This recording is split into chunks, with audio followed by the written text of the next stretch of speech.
morning. So recently I've been having not awakenings, but I've just been seeing that the way that I'm going about finding stability is probably not the healthiest. And so, every time I go through a period where, I'm not happy and I'm having a hard time navigating and finding motivation and that kind of thing, I realized that I've not been, spending my time wisely. I have not been seeking the Lord. And there is a verse that really, really just slapped me in the face today, and I realized that I was not doing what it says. And it's I have it on my arm. Matthew 6:28 through 33, but really it's just 33, and it's seek first the kingdom of God and his righteousness, and all of these things will be added to you. And at the beginning of my Christian walk, I really dedicated myself to that verse, and in all things I sought his kingdom and his righteousness. And did I know exactly what that meant? No, not at all. But I tried my best, and I constantly kept him in my view, even if it was my peripheral. And I just need to get back to that. And I was reading Object Lessons by Ellen G. White, and what the first chapter is about is how creation, or actually it's about how Jesus spoke in parables.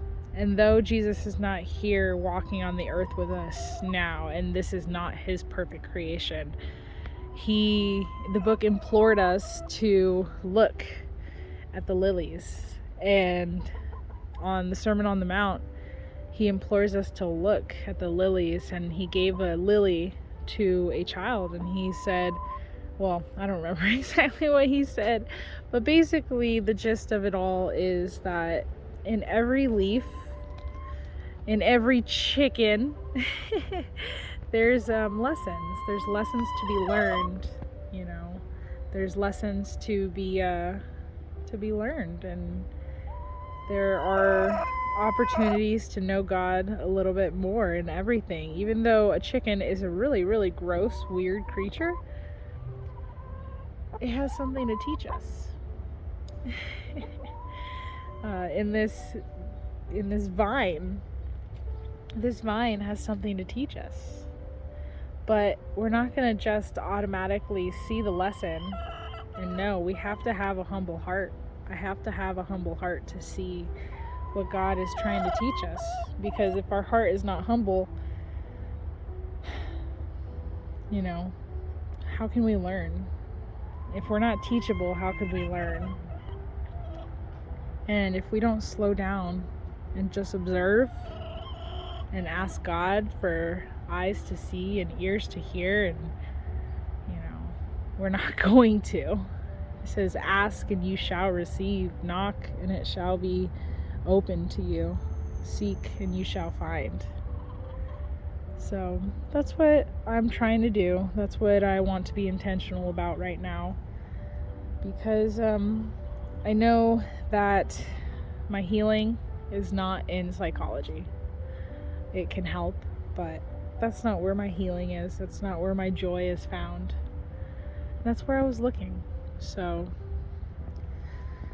I'm going to start looking at the lilies, or in my case, the tomatoes, and the rabbits who are freaking out because I don't know why. They're probably hungry, but every once in a while they'll start trying to dominate each other. But yeah, there's a lot of things in this life to be grateful for. Yes, plants get destroyed and trampled on, but you know what? This tomato plant has been eaten on and has been trampled on by dogs, but look, it has a will to live. Right there's an object lesson. Me personally, I have been trampled on, not only by other people, but by myself. I'm so mean to myself. But look, it's growing tomatoes. And even though these tomatoes are feeding mice, as you can see, it's still growing. It still wants to grow. It still has a purpose. It still has someone it wants to feed. And this little sad little watermelon vine, like, it literally was dried up and died. You can see all the leaves were dried up because the dogs came through here because I left the gate open and they trampled everything in this flower bed. So, I mean, there's still beauty in this flower bed, though it's barren and it's not watered correctly and mice live in it. It still has beauty. It still grows grass that I can throw into my rabbits. Even though this is really ugly and it looks like a shanty town, oh my goodness, they're so silly. Those are females, both females, and her head is under her butt, so they're just being silly. But even though my rabbit area looks like a shanty town right now, it's protecting my rabbits from the sun. Rabbits can die of heat stroke. And, even though it rained last night, it's going to be hot today. And so I am making sure that my rabbits are protected, no matter how ugly things get. So I don't know. I guess I'm being a little long-winded, but I just wanted to express what I learned today. Look at the beauty. Look at the beauty in this garden bed right here. But the first thing that I see every time I walk in here are these basil plants. They look dead, huh? However, all of these right here are filled with seeds. So even though this plant is dead, it has so much life in it. Because next year, this whole bed will be filled with the children of dead plants. And I think that's amazing. Here, this was where the apple tree was. This was the new growth that the apple tree put up. And obviously it's dead. But look, this is comfrey. It's a very, very, very nutritious, medicinal plant. And I cut it all the way back, and it's coming back to life. Even though it's half dried and eaten, it's coming back to life. This wasn't the spot for the apple tree, but that's okay, because it's a perfect spot for flowers and eaten up kale.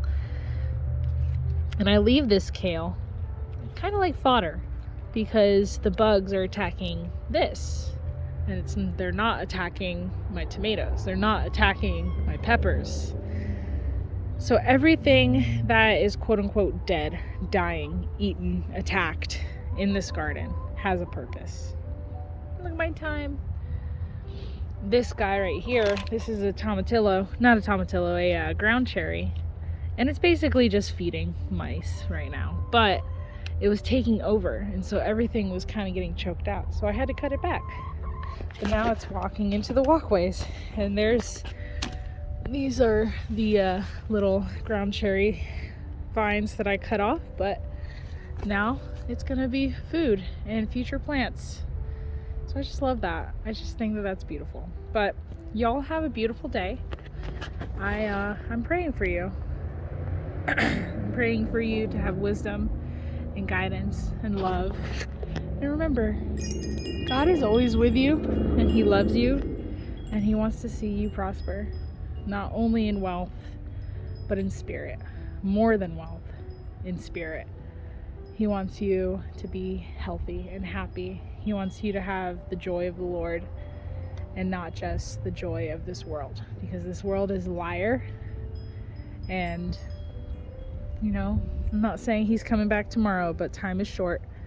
So live every day like He could come back tomorrow. I love y'all. Stay blessed.